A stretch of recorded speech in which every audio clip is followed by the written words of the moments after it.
Subscribe कीजिए learn basics को और बेल आइकन को दबाइए कुछ नया सीखने के लिए। तो फ्रेंड्स, एक बार फिर से आपका बहुत बहुत स्वागत है। मैं हूं विश्व। तो आज के इस वीडियो में हम लोग जानने वाले हैं कि गूगल स्प्रेडशीट में सम फार्मूले का इस्तेमाल हम कैसे करते हैं।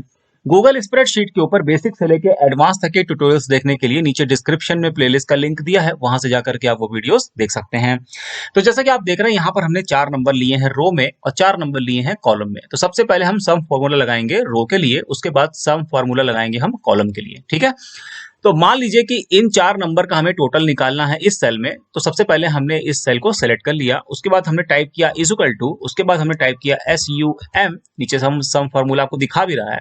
ठीक है, तो SUM टाइप करने के बाद ब्रैकेट ओपन करिए और जहां से जहां तक का आपको टोटल करना है वहां तक सेलेक्ट कर लीजिए। मान लीजिए कि यहां से लेकर के यहां तक हमें सेलेक्ट करना है, यानी कि C5 से लेके F5 तक हमें टोटल करना है। ठीक है, तो हमने इसको सेलेक्ट कर लिया और यहाँ पे देखिए आ भी गया C5, उसके बाद C5 से लेके F5 तक। ठीक है, उसके बाद हमें क्या करना है, ब्रैकेट कर देना है क्लोज। उसके बाद जैसे ही हम इंटर प्रेस करेंगे तो आप देखेंगे जो टोटल था वो आ गया।